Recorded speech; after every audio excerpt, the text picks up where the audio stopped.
Hello and welcome to the weekly show, which is all about science and technology, innovation and entrepreneurship, particularly related to India's burgeoning startup ecosystem.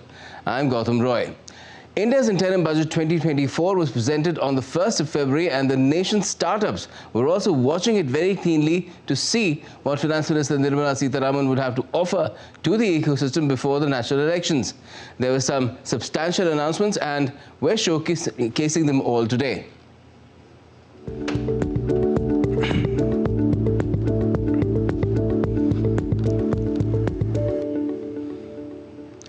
Well, the Finance Minister made some big-ticket announcements in her much shorter than usual budget speech, primarily because it was an interim budget. It may have been short, but it did not lack punch. Apart from extending the tax holiday being given to eligible startups from 2017 by another year, Nirmala Sitharaman also announced a corpus of funds worth $120.51 billion to boost private investment as well as R&D in sunrise technologies and startups. It will provide long-term financing or refinancing with long tenures and zero or low interest rates as well. Schemes were also announced for deep tech startups in defense and for bio startups. So there was much to chew upon where the budget and startups are concerned.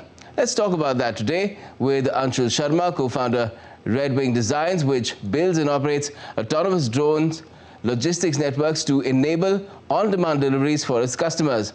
We also have Jay Pradeep Vasudevan, or JV. He's Chief Business Officer Rapti, which is an electric motorcycle brand based in Chennai. And we've also got Manoj Kumar Agarwal, co-founder and managing partner, C Fund, which is a Category 2 SEBI-registered early-stage alternate investment fund with deep tech as one of its underlying themes. Let's start with you, Anshul. We'll be putting out all the key details of what the interim budget had for startups on the screen as well as we speak. But what really stood out for you? Is it the corpus worth a mind-boggling $120.51 billion or 1 lakh crore rupees? Or is it the scheme for deep tech startups or something else? Sure. No, thank you so much for having us over here, right? And I think it's a combination of all points together, which is really coming from this vision being shown, which is the Viksit Bharat, right? Where the emphasis on sunrise technologies and deep tech is clearly becoming much more larger.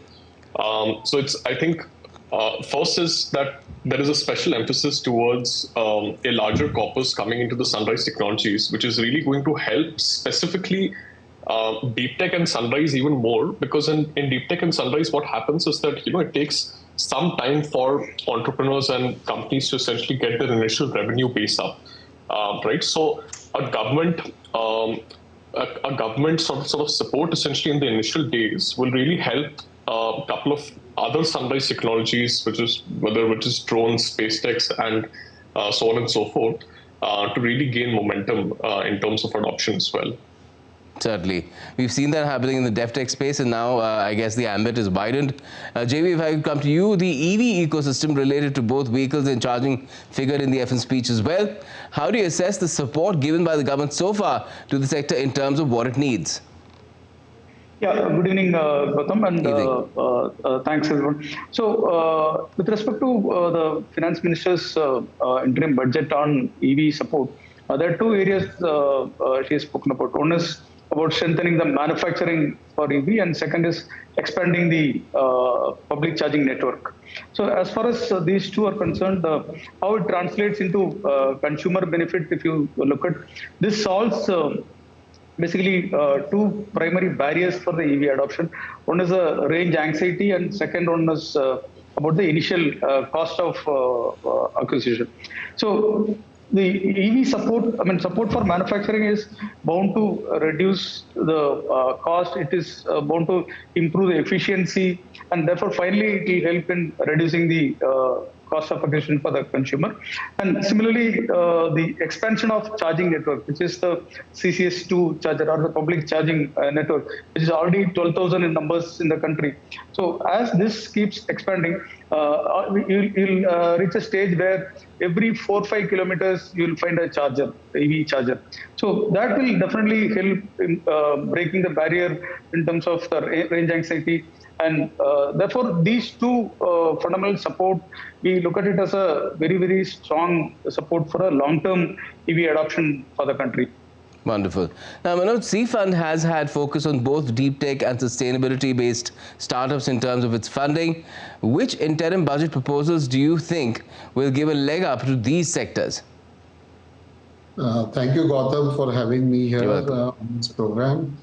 Some of the sectors, some of the initiatives you have covered, but just to enumerate further, this budget, according to me, was very directional in nature.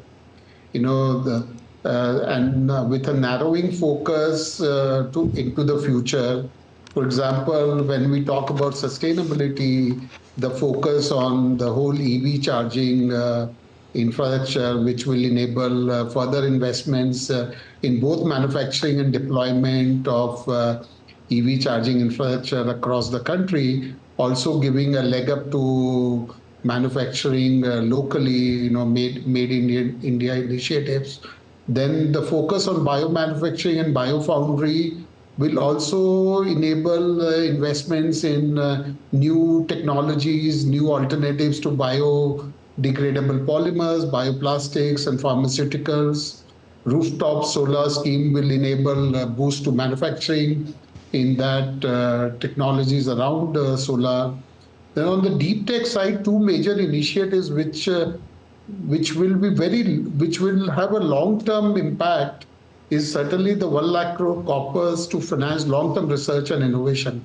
This is something which was badly needed. Though we are looking for details as they come in, from a 0.3% investment in R&D of the GDP, we are looking how we can grow this as a country, and this would help in that. Then certainly the initiative on deep technologies for the defense sector, which will again give a big push to all the innovation in that industry. And when investments happen around deep tech in defense, some of these technologies are much wider and they will impact the larger ecosystem. So these, according to me, are the initiatives which will give a big push to both deep tech and sustainability. Certainly. Now, Anshul, when it comes to drones and logistics based on drones, which is your core business, we've seen the government put out both a drone as well as a logistics policy earlier. How have these measures helped your business so far, and what did you find in the budget which would give your business an added boost apart from what it has already had? Sure. So first, I think, is the introduction of another top-up in terms of the PLI scheme, which is about 57 CR of top-up for drone and drone components. So that is going to further enhance the supply chain and becoming more indigenized. Second thing, in terms of the drone policy, which was released, it has really opened up and boosted the sector tremendously. Apart from the government pushing out these programs as a second order effects, what really is happening is that for companies which are really building global products, this is the right time and stage essentially to indigenize as much of the supply chain as you can within India by utilizing most of these PLI schemes and other benefits that the government already is providing, so that you can build cost-effective technologies, specifically in, let's say, drones, and export it outside to other countries as well. All right. JV, the FM also talked about rooftop solarization and how it will be used for supporting the EV charging infrastructure. Now, to what extent do you feel can this measure help in accelerating EV adoption in the country? Yeah, so this rooftop solarization, I think it is largely looking at the government's goal of achieving roughly 60% solar power contribution out of the total renewable energy by 2030. So that's a larger goal. Having said that, this specific initiative of rooftop solarization for the households will improve the grid-connected solar power, which will eventually help in the load balancing when it comes to the increasing EV adoption in the time to come. Because the EV adoption is going to go up in the years to come, and therefore it is going to put pressure on the grid. This grid-connected solar power will certainly help in balancing that, and it will overall end up resulting in better availability as well as the cost efficiency also. Okay. Now, Manoj, do you feel that the provisions in the interim budget meant to support startups will also lead to more funding becoming available to them, be it early or late stage startups? It's been tougher for late stage ones these days. Certainly. So if you see the initiatives directly are talking about investments in new technologies, research and innovation. And as investments happen in these areas, it certainly enables every rupee of government investment is always backed by, 2 or 3 rupees of private investment, which will enable, both global investors and domestic investors to put in more capital into Indian startup ecosystem. Late stage also will benefit from new technologies developed by the early stage, and the research and innovation investment will enable them also, because development of technology is the ongoing process for any stage, right? So this will give a boost to market, to new technologies. So investment will certainly give boost, but this is something which will take time, right? It's not going to happen overnight, but as we look at clarity on these things as they come into the main budget, we also feel that this will enable a larger announcement of a deep tech technology fund, in conjunction with the fund for the deep tech investments in defense. So these are my views. All right. Now, Anshul, do you feel the budget also has provisions which will further encourage indigenization or of drone tech as well as their components, for which we still rely on, to a large extent, upon imports and the stuff coming in from even China? Yeah, absolutely. I think it's a two-part problem essentially, which the government is trying to solve. First part is really that using this PLI scheme, which is giving incentivization to more indigenized or drone components. That is really hitting the nail on the head in concern with the PLI scheme. And second part, which the government is really doing, is boosting up demand from the government sector itself for the utilization of drone services, which is spread across. In healthcare, for example, more than 25 AIIMS are starting to use drones for piloting out drone deliveries to service out diagnostics and other healthcare products. Right, so on and so forth, and we'll see much more examples coming out with the new Drone Didi initiative that the government has rolled out, and many other such schemes. Right, so on both sides, which is having a financial incentive for more indigenization to occur, and at the same time having a boost up in demand from the government side. I think both of those two are helping the sector to become more and more indigenized and get a stand up on its own. All right. Now, JV, do you think there would be sufficient funding available now as a result of the corpus announced in the budget for better R&D related to EVs, be it batteries in terms of their safety, duration of charge, longevity, and even the overall affordability of EVs? Yeah, certainly, Gautam. But the point is actually the kind of support the government is going to release it to be studied. Having said that, any kind of support will eventually free up some kind of capital, which can be redeployed for improving the innovation and technology, particularly in the area of battery manufacturing and let's say battery efficiency improvement in terms of longevity, safety, and all aspects of EV safety. So that way, it will certainly improve. Battery being the largest cost contributor for the EV, it will definitely help in reducing the end customer cost also, and overall improving the demand in the time to come.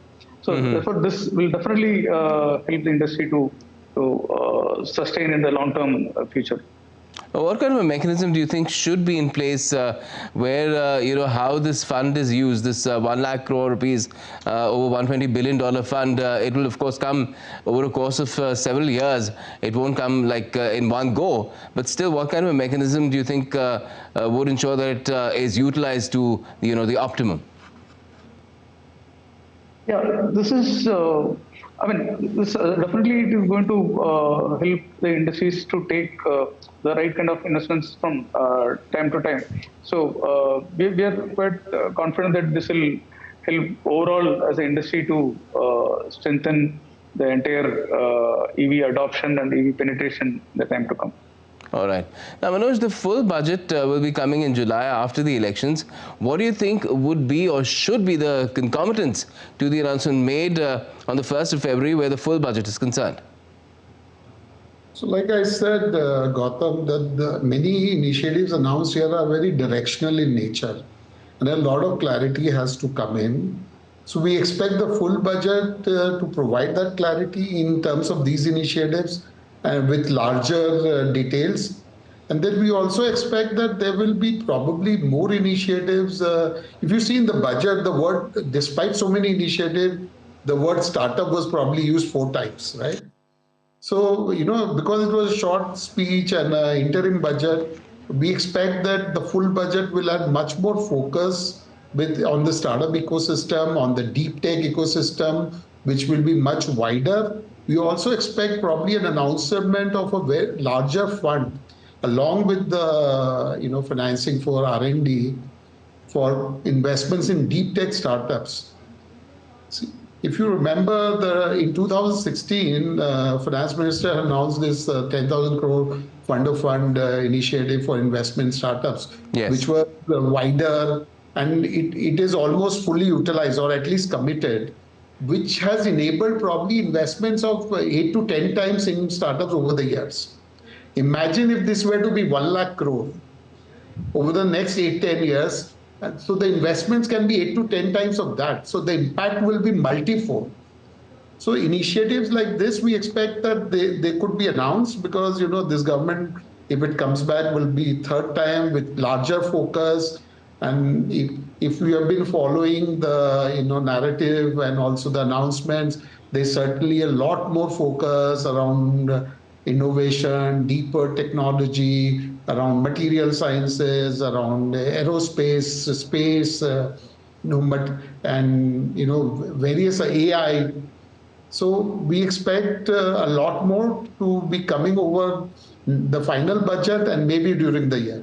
Yes, certainly. Manoj made a good point there, Anshul, about the fund of fund, because it was sector agnostic. Right now, of course, the government seems to be taking the focus a bit sectorally within startups as well to deep tech, and then within that defense as well. Do you feel that this is something, the ambit of which could be wider as well, even beyond deep tech in the coming days?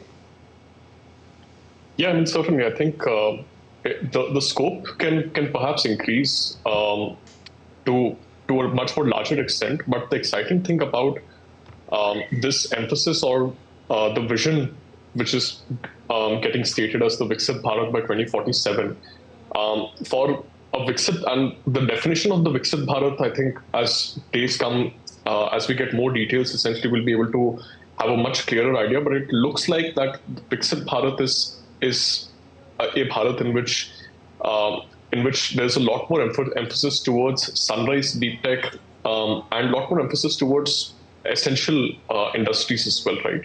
So I think for India to get towards the true mark of being a Viksit Bharat, it's the right sort of commentary that has been coming in terms of the interim budget so far.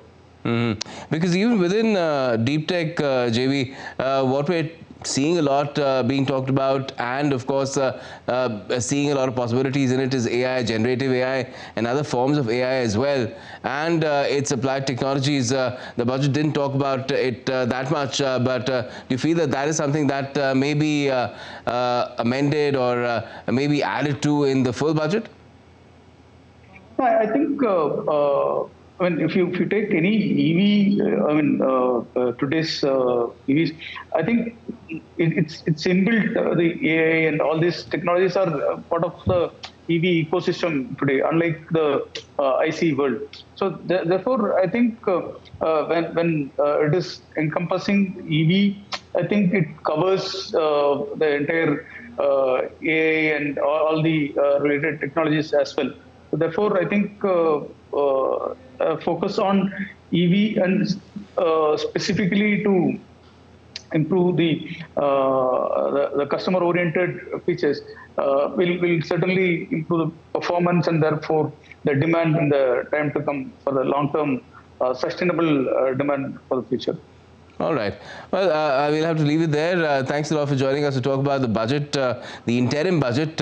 As they say, the picture will be baki hai, because the full budget will be there in July, and perhaps there will be more to look forward to for the entire startup ecosystem come July as well. Thanks a lot for joining us and talking about it today, all three of you. Thank you. And that's all we have for the moment in this edition of India Ideas. For all the latest, keep watching DD India.